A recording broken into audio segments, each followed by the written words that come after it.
देखो अगला टॉपिक करने वाले हैं विस्कोसिटी एंड इसके बाद आएगा सरफेस टेंशन। दो ही टॉपिक रह गई हैं, उसके बाद चैप्टर हो जाए खत्म। ठीक। विस्कोसिटी होती क्या है? अगर आप बहुत लेम भाषा में समझना चाहते हो तो विस्कोसिटी बताती है कि कोई भी लिक्विड कैसे बहेगा। मतलब वो उसकी जो बहने की स्पीड होगी वो कम होगी कि बड़ी आसानी से बह जाएगा। हम्म। समझे नहीं समझे? जैसे पानी ले लो और शहद ले लो। पानी को बहाओगे तो बड़े आराम से बह जाएगा, टेबल से बाहर भी निकल जाएगा। पर वहीं अगर आप हनी या फिर मतलब कोई गाढ़ी चीज, बेसिकली शहद दिमाग में आता है। शहद को अगर बहाना चाहोगे तो वो बहुत ही धीरे बहेगा। और यही क्या है? प्रॉपर्टी है फ्लूइड की। एंड इसी प्रॉपर्टी को हम लोग क्या बोलते हैं? विस्कोसिटी। या फिर अगर इंग्लिश में कहें तो ऐसा भी कह सकते हैं, viscosity is the property of fluid in which the layers of fluid resist the other layer two flow over them. क्या बोला मैंने? ये देखो, मैंने बोला ये, मान लो पहले तो ये कि कोई भी फ्लूइड अगर बह रहा है तो ऐसा नहीं है कि उसमें एक ही लेयर होगी, उसमें मल्टीपल लेयर्स होती हैं। इस तरीके से होता है, देखो जरा। पहली लेयर होती है ये ऐसी, दूसरी लेयर इस तरीके से। गैप इतना ज्यादा नहीं होगा, वो तो बस दिखाने के लिए दिखा रहा हूँ, गैप तो बहुत ही कम होगा। तीसरी ऐसे निकल जाएगी, फिर चौथी ऐसे आगे। देखो बुक में भी कुछ ऐसे ही बनाया है। फिर उन्होंने ऐसे लेयर कम कर दी है, फिर कम कर दी है। मतलब क्या है इसका, ये समझो। सबसे पहली या नीचे वाली लेयर जो है, क्योंकि ये सरफेस के साथ कांटेक्ट में है तो इसीलिए इसकी लाइन मैंने कम बनाई है। क्योंकि हो क्या रहा होगा, ये सरफेस क्या झेल रही होगी? एक रेजिस्टिव फोर्स, एक अपोजिंग फोर्स झेल रही होगी सरफेस की वजह से। वहीं जो इसके ऊपर वाली लेयर है ये थोड़ा कम अपोजिंग फोर्स झेल रही होगी, इसीलिए थोड़ा आगे निकल गई। फिर ये वाली जो है ये और कम झेल रही होगी तो थोड़ा और आगे निकल गई। फिर इससे ऊपर वाली भी, फिर ऊपर कम क्यों हुआ? होता क्या है, ये लेयर भी आपस में एक फ्रिक्शन फोर्स लगाती हैं। लेयर्स भी आपस में एक रेजिस्टिव फोर्स लगाती हैं एक दूसरे के ऊपर। इसीलिए मैंने कहा था कि viscosity is the property of fluid in which the layers of fluid resist the other layer two flow over them, यानी कि अपने ऊपर बहने से रोकती है। आसान भाषा में फ्लूइड की लेयर जो होती हैं एक दूसरे को अपने ऊपर बहने से रोकती हैं। उनकी इस पावर को हम लोग बोलते हैं विस्कोसिटी, या फिर इस फोर्स को हम लोग बोलेंगे विस्कस फोर्स। ऐसे फोर्स को हम लोग क्या बोलेंगे? Viscous force. COUSFORCE। जितनी आसान लैंग्वेज में हो सकता था उतनी आसान लैंग्वेज बता दिया। सबसे हिंदी में देख लो, विस्कोसिटी क्या है बताएगा हमको कि कोई भी फ्लूइड आसानी से बहेगा या बहुत मुश्किलों से बहेगा, यानी कि उसकी बहने की स्पीड स्लो होगी कि ज़्यादा होगी। ये बताएगा क्या? विस्कोसिटी। क्यों बताएगा? क्योंकि इसमें क्या होती है, बहुत सी लेयर्स होती हैं और लेयर ही एक दूसरे को अपने ऊपर बहने से रोकती हैं। अगर वो ज़्यादा रोक रही हैं यानी कि उनकी विस्कोसिटी ज़्यादा है, उनमें विस्कस फोर्स ज़्यादा है। अगर वो कम रोक रही हैं जैसे कि पानी, तो यानी कि उनकी विस्कोसिटी कम है। तो ऐसा मैं कह सकता हूँ कि जो वाटर है उसकी विस्कोसिटी कम है हनी से, शहद से। आसान बात, समझ में आ गया? क्लियर? बुक में भी कुछ ऐसा ही डायग्राम बना के दिया हुआ है। ठीक है। अब ये जो विस्कस फोर्स है ना, ये जो विस्कस फोर्स है, FV लिख लेते हैं। सबसे पहले ये डिपेंड करता है एरिया ऑफ कांटेक्ट के ऊपर। एरिया ऑफ कांटेक्ट के ऊपर। कहने का मतलब ये है, पहली लेयर ये है, दूसरी लेयर ये है। ये लेयर एक दूसरे के ऊपर होंगी। तो इनका देखो, ये वाला एरिया यहाँ से लेके कम से कम यहाँ तक, इतना एरिया क्या है, आपस में कांटेक्ट में है। तो इसलिए इन दो लेयर्स में रेजिस्टिव फोर्स भी क्या होगी? ज्यादा होगी, रेदर देन अगर कोई लेयर ऐसे जा रही है। तो इस वाली लेयर में और इस वाली लेयर में एरिया ऑफ कांटेक्ट कम है, तो इसीलिए इनके बीच में रेजिस्टिव फोर्स भी कम हो जाएगा, विस्कस फोर्स भी कम हो जाएगा। तो यहाँ वही बताना चाह रहा हूँ कि विस्कस फोर्स ज्यादा होगा जब एरिया ऑफ कांटेक्ट दो लेयर के बीच में ज्यादा है, यानी कि उनका जो एरिया है जिससे कि वो जुड़ी हुई है वो ज्यादा है। देखो इस केस में एरिया ऑफ कांटेक्ट ज्यादा है, इस केस में एरिया ऑफ कांटेक्ट कम है। तो यही बोला है, viscous force directly proportional to area of contact. Second चीज देखने से पहले ये देख लो कि वेलोसिटी ग्रेडियंट किस चिड़िया को कहते हैं? Velocity gradient. देखो जिस तरीके से हमको विस्कोसिटी बताता है कि कोई भी फ्लूइड किस तरीके से बहेगा आसानी से, यानी कि स्लोली बहेगा या फास्ट बहेगा, ठीक है ना। तो सेम तरीके से वेलोसिटी ग्रेडियंट भी हमको ये बताता है, जो लेयर है ना उनके बीच का वेलोसिटी डिफरेंस हमको बताता है। कौन? Velocity gradient. क्या बोला मैंने? वेलोसिटी ग्रेडियंट हमको क्या बताता है कि जो फ्लूइड की लेयर है ना उनके बीच में या फिर उनकी वेलोसिटी का डिफरेंस कितना है वो बताता है। क्या? Velocity gradient. दोबारा देखो, कहाँ बनाए? यहीं बना देते हैं। ये आपकी है पहली लेयर, ये आपकी है दूसरी लेयर, ठीक है। अब इस लेयर और इस लेयर की वेलोसिटी में कुछ ना कुछ डिफरेंस होगा, है कि नहीं? और इनके बीच में कुछ ना कुछ गैप भी होगा। हम्म। तो इसी चीज को हम लोग क्या बोलते हैं? Velocity gradient. इसको लिखते हैं डीवी अपॉन डी एक्स से। डीवी अपॉन डी एक्स से क्यों लिखते हैं? क्योंकि देखो डिस्टेंस बहुत ज्यादा छोटे हैं और अनइवन होंगे। ऐसा नहीं है कि हर बार हमें हर लेयर के बीच में सेम गैप देखने को मिलेगा, सेम वेलोसिटी डिफरेंस होगा, ऐसा नहीं होगा, हर बार वो चेंज होगा। तो ऐसे केस में हमको कैलकुलस यूज करनी पड़ती है। यहाँ हम delta we upon delta x का यूज नहीं कर सकते, ये तो एवरेज निकल गया, यहाँ ये पॉसिबल नहीं है, ठीक है। तो वेलोसिटी ग्रेडियंट क्या है? ये ऐसा फैक्टर है जो कि हमको बताता है कि फ्लूइड की लेयर में कितना डिफरेंस आ रहा है। जैसे इस वाली लेयर में और इस लेयर में कितना डिफरेंस है, इस लेयर में और इसमें कितना डिफरेंस है, इसमें, ठीक है ना। तो बहुत ही शॉर्ट और सिंपल शब्दों में कहने का मतलब ये है, जो विस्कस फोर्स होता है वो डिपेंड करता है एरिया ऑफ कांटेक्ट के ऊपर। सेकेंडली डिपेंड करता है आपका वेलोसिटी ग्रेडियंट के ऊपर। दोनों को अगर कंबाइन कर दें तो बन जाएगा ए D V upon D x, ठीक। तो F इक्वल टू क्या आ जाएगा? देखो जरा, माइनस का eta A D V upon D X. अब देखो इसमें हुआ क्या, मैंने ये चीज लिख दी डायरेक्टली। होगा क्या, ये जो प्रोपोर्शनलिटी का साइन है ये हटेगा, इसके बदले आएगा एक कांस्टेंट और आएगा इक्वल टू का साइन। कांस्टेंट यानी कि जो आया है ना इसे ईटा कहते हैं, और ये क्या होता है? आपका कोएफिशिएंट ऑफ विस्कोसिटी होता है, ठीक है ना। क्या होता है? Coefficient of viscosity. और ये क्या होता है? हर फ्लूइड का अपना अपना कांस्टेंट होगा। आसान शब्दों में यही आपको बताएगा कि कौन सा फ्लूइड कितना थिक है, ठीक, कितना मोटा है, गाढ़ा है। कौन बताएगा हमको? Eta, coefficient of viscosity. लिख के बताऊं दोबारा? ये आ गया था ना, A proportional to A D V upon D X. बचपन से पढ़ते आ रहे हैं कि प्रोपोर्शनलिटी का साइन हटेगा तो इक्वल टू का साइन आएगा और एक नया बंदा इंट्रोड्यूस होगा, नया कांस्टेंट आएगा ईटा। फिर बाकी का पार्ट तो एज इट इज लिख देते हैं, जैसे टेंथ में नहीं किया था, rho R equal to rho L upon A, rho आ गया था बीच में, वैसा ही ऐसा कुछ आ गया। तो ये यही क्या होता है आपका, यही बताएगा कि कौन सा फ्लूइड कितना ज्यादा गाढ़ा है, कितना थिक है। और इसे बोलते हैं कोएफिशिएंट ऑफ विस्कोसिटी। आगे से माइनस साइन भी लगा सकते हैं क्योंकि ये काइंड ऑफ अपोजिंग फोर्स ही तो है। लेयर जा रही है ऐसे, यानी कि वेलोसिटी है, यहाँ को फोर्स है, यहाँ को तो नेगेटिव साइन तो आएगा क्योंकि वेलोसिटी फोर्स वेक्टर क्वांटिटी है, वेक्टर क्वांटिटी में डायरेक्शन मैटर करता है, इसीलिए क्या आ गया? Negative sign. यहाँ पे काम क्या है हमारा? पहले तो जो वेलोसिटी ग्रेडियंट है इसका एसआई यूनिट निकाल लो। आसान है, वेलोसिटी क्या होता है? M S minus one, D x यानी कि डिस्टेंस ही है तो मीटर। तो वेलोसिटी ग्रेडियंट का एसआई यूनिट कितना आ गया? S minus one. क्लियर? अब क्योंकि मुझे वेलोसिटी ग्रेडियंट का एसआई यूनिट पता है, एरिया का पता है, फोर्स का पता है, तो मैं ये ईटा कोएफिशिएंट ऑफ विस्कोसिटी का भी बड़े आराम से निकाल सकता हूँ। रखो फॉर्मूले में, फिर क्या है? F equal to eta A D V upon D x. ऐसा यूनिट निकाल रहे हैं तो आगे से माइनस साइन लिखने की जरूरत है नहीं हमको।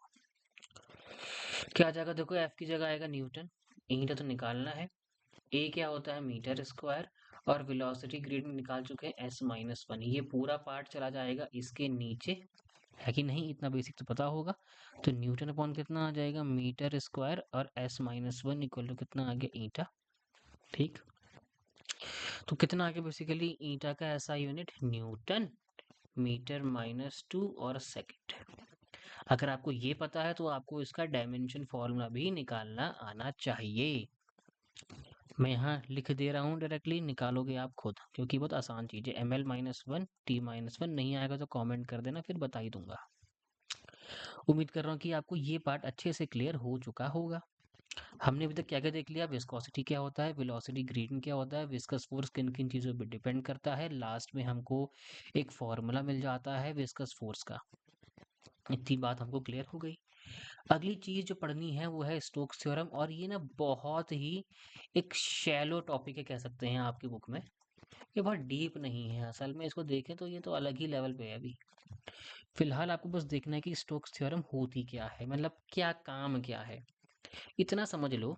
आपकी बुक में ना एग्जाम्पल दिया है रेन ड्रॉप का। ये रेन ड्रॉप है, नीचे की ओर गिर रही है, बड़े आराम से मजे में गिर रही है।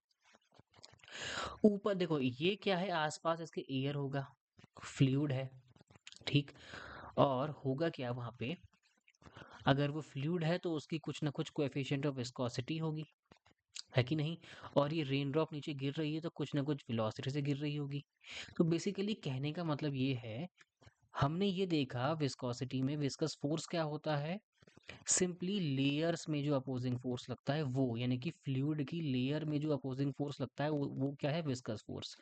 स्टोक्स थ्योरम में भी हमें विस्कस फोर्स ही निकालना होता है, पर फ्लूइड के अंदर, ध्यान देना, फ्लूइड के अंदर। ये रेन ड्रॉप है, ये हवा में नीचे गिर रही है, हवा भी तो फ्लूइड ही है, ठीक।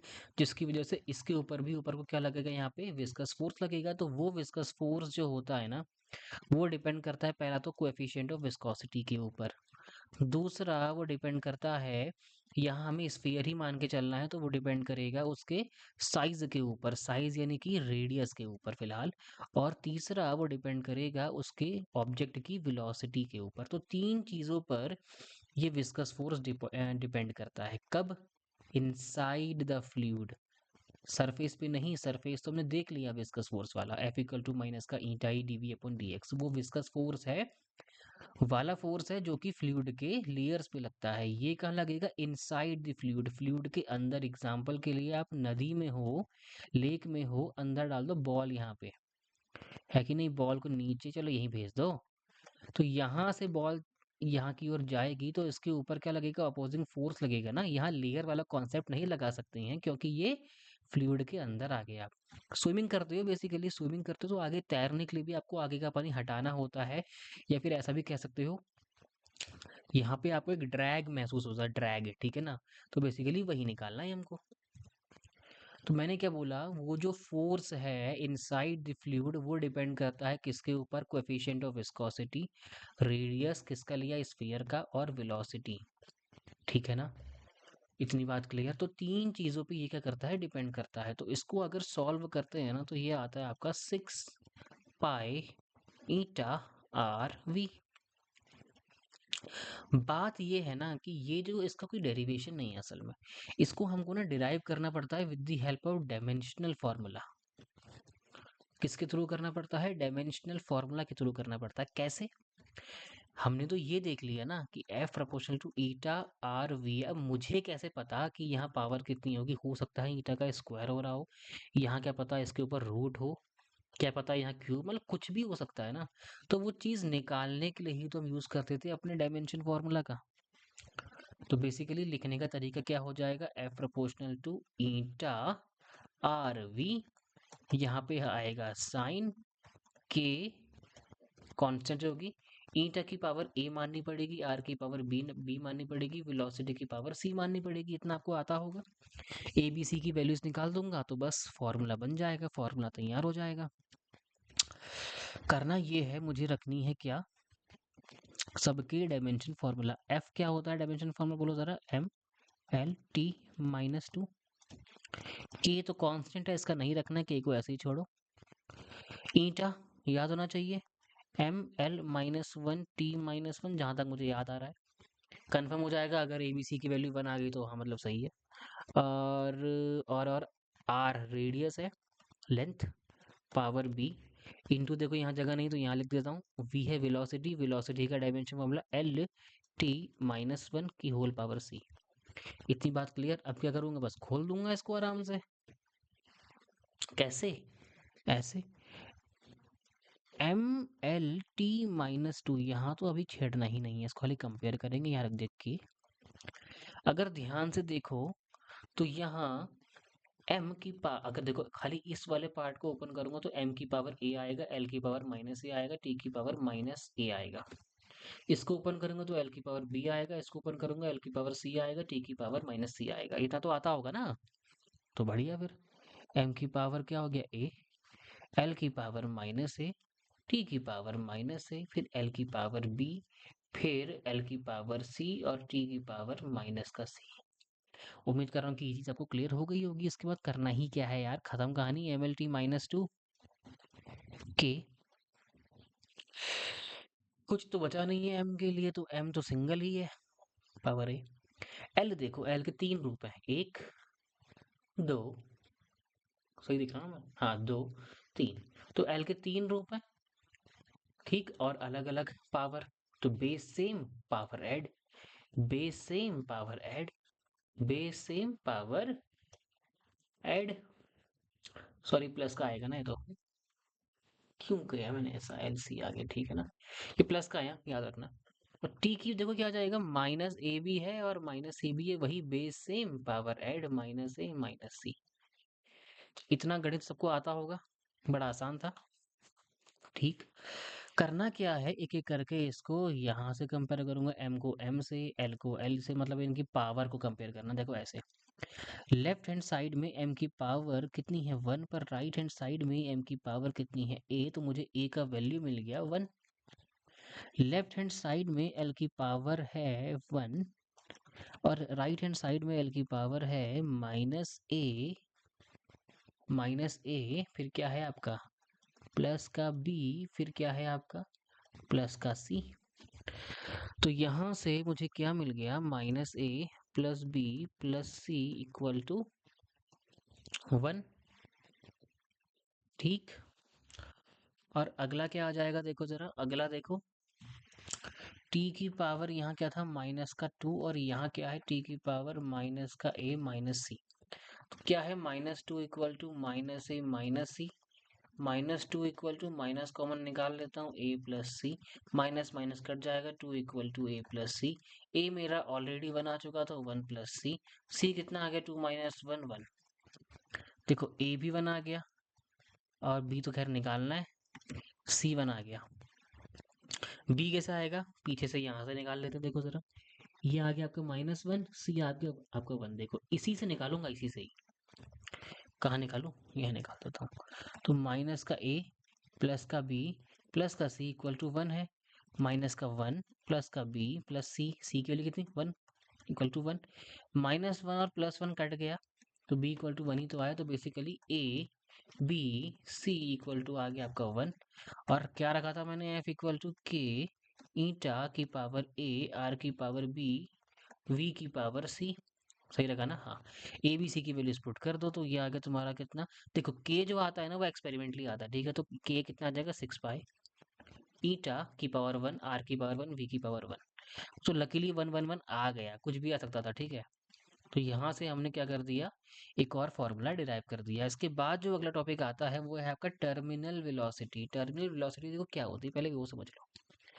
एग्जाम्पल वही दिया वाटर ड्रॉपलेट का। देखो वाटर ड्रॉपलेट जब गिरती है ना नीचे, तो नीचे की ओर लगा रही होती है mg फोर्स, और वहीं इसके ऊपर दो तरह के फोर्स लग रहे होते हैं, ठीक है। एक होता है आपका अपथ्रस्ट बुयंसी, याद है उसका फॉर्मूला क्या होता है, देखो अपथ्रस्ट को यू लिखता हूँ, ठीक है। एक लगता है आपका अपथ्रस्ट और एक लगता है आपका ये जो निकाला हमने F equal to 6 pi eta are we, वो वाला विस्कस फोर्स लगता है। कैसे लगता है ये समझ लो। देखो हमने आर्किमिडीज प्रिंसिपल पढ़ा है। आर्किमिडीज प्रिंसिपल क्या बोलता है आपको कि कोई भी चीज आपने ऐसे गिराई, ठीक है, फ्लूइड के अंदर, ये चीज उतना ही वॉल्यूम डिस्प्लेस करेगी। कहने का मतलब ये है जितना इस चीज का खुद का वॉल्यूम होगा, ये चीज उतना ही वॉल्यूम डिस्प्लेस करती है। और इसके ऊपर लग रहा होता है एक अपवर्ड फोर्स, ठीक। और उस अपवर्ड फोर्स का फॉर्मूला होता है v रो और g, क्योंकि आपकी एनसीईआरटी बुक में दिया नहीं है तो उसको करेंगे नहीं। वैसे आपकी एनसीईआरटी बुक में टर्मिनल वेलोसिटी का डेरिवेशन भी नहीं दिया है, उन लोगों ने डायरेक्ट लिखा है फॉर्मूला। तो you equal to we rho जी, ये क्या है आपका अपथ्रस्ट, ध्यान रखना। और एफ अभी भी निकाल रखा है हमने, ठीक। तो होता क्या है ना, जब रेन ड्रॉप होती है वो नीचे गिर रही होती है ना, तो शुरुआत में इसके गिरने की स्पीड काफी ज्यादा होती है। तो ऐसा कह सकते हैं नीचे गिरने की स्पीड या नीचे गिरने वाला जो फोर्स है वो ऊपर लगने वाले फोर्स से ज्यादा होता है। फिर धीरे धीरे धीरे धीरे धीरे करके वो क्या होता है, बराबर होता है। और एक कांस्टेंट वेलोसिटी से फिर ये ड्रॉप नीचे गिरती है। और जिस कांस्टेंट वेलोसिटी से ये ड्रॉप नीचे गिरती है ना, उसी कांस्टेंट वेलोसिटी को हम लोग क्या बोल देते हैं, टर्मिनल वेलोसिटी। क्या बोल देते हैं, टर्मिनल वेलोसिटी। इतनी बात समझे नहीं समझे? देखो सबसे पहली बात, अपथ्रस्ट क्या है, वी रो जी, ठीक। वी रो जी, रो क्या है, डेंसिटी ऑफ फ्लूइड। इस केस में जब वाटर ड्रॉपलेट नीचे गिर रही है तो रो तुम्हारा क्या हो जाएगा, वो डेंसिटी ऑफ एयर है। और वाटर ड्रॉपलेट गिर रही है यानी कि इसके अंदर का पानी भी है, तो इसकी डेंसिटी को हम मान लेते हैं कुछ और मान लेते हैं, जैसे सिग्मा माना है बुक के अंदर, हम भी मान लेते हैं सिग्मा। तो जिससे कि एक डेंसिटी का एक डिफरेंस क्रिएट हो गया। दोबारा समझो, ये क्या है आपकी वाटर ड्रॉपलेट, पानी भरा होगा अंदर, उसका डेंसिटी सिग्मा। एयर भरी है पूरी बाहर, उसकी डेंसिटी रो, ठीक। नीचे की ओर लगेगा इसका mg फोर्स, ऊपर की ओर लगेगा इसका क्या क्या upward force plus viscous force. ये दोनों फोर्स एक पॉइंट पे आके बराबर होंगे, जिसके बाद ये जो एयर ड्रॉप है, सॉरी ये जो वाटर ड्रॉप है, ये कांस्टेंट वेलोसिटी से नीचे गिरेगी।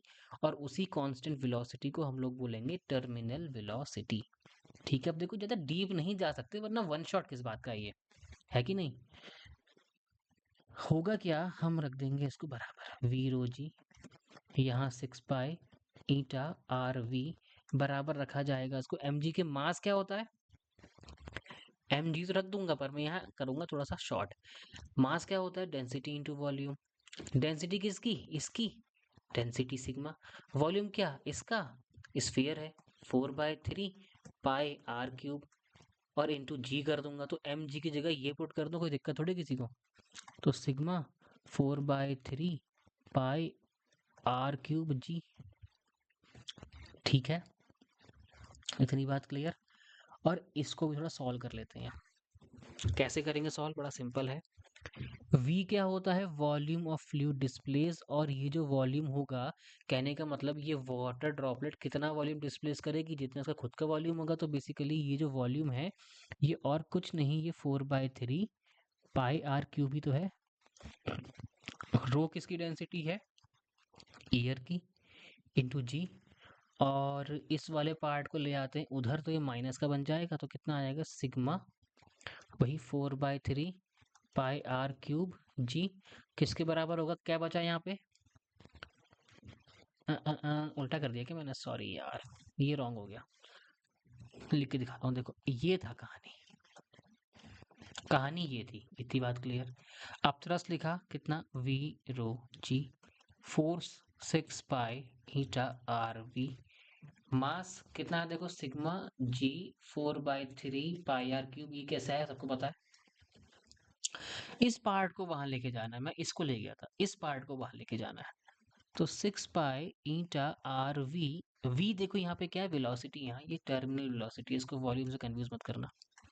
इक्वल टू देखो कितना आ जाएगा यहाँ पे, sigma g 4/3 pi r cube minus, अब देखो ये जो वॉल्यूम है ये क्या है, ये किसका वॉल्यूम है।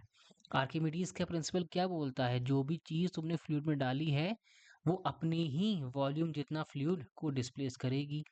अपने ही वॉल्यूम जितना मतलब क्या, इस केस में ये जो वाटर ड्रॉपलेट है ये भी अपनी जितना ही फ्लूइड डिस्प्लेस करेगी, अपने वॉल्यूम जितना। यानी कि v क्या हो गया आपका, वॉल्यूम ऑफ फ्लूइड हो गया। तो यहाँ डाल दूंगा वॉल्यूम ऑफ फ्लूइड, जो कि 4/3 पाई r क्यूब ही तो है।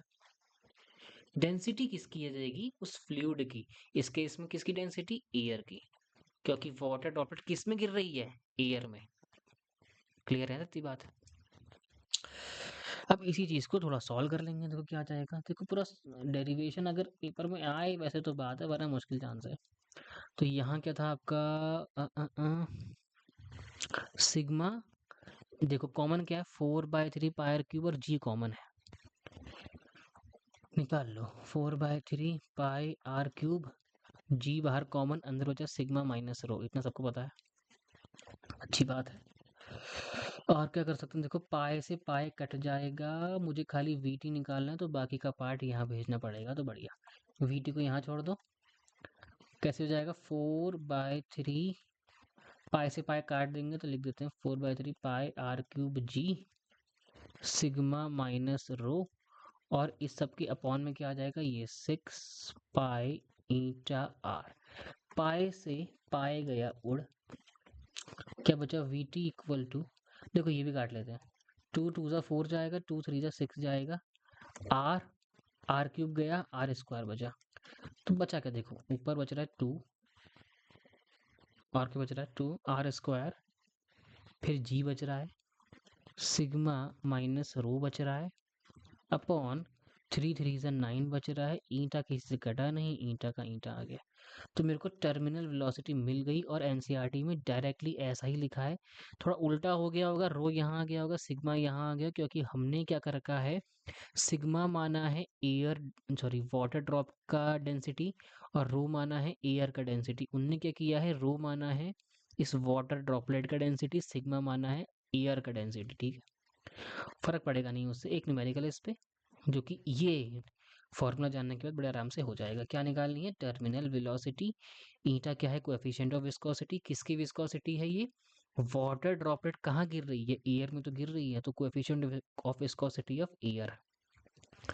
आर स्क्वायर क्या है, रेडियस, किसका रेडियस, स्फीयर का रेडियस, यानी कि इस वाटर ड्रॉपलेट का रेडियस। जी तो भैया अब क्या ही बताऊं, सबको पता है, 2 और 9 नंबर है। सिग्मा क्या है, इस वाटर ड्रॉपलेट की डेंसिटी, रो क्या है, जो इसके आसपास का हवा है उसकी डेंसिटी। क्या निकल जाएगी इससे, टर्मिनल वेलोसिटी। क्या खत्म हो गया यहाँ पे, विस्कोसिटी। क्या शुरू होगा इसके बाद, सरफेस टेंशन, ठीक है। अब देखो बहुत डीप ना नहीं जा सकते इसमें, वरना वीडियो बहुत ही लंबा हो जाएगा ऐसे तो, ठीक है।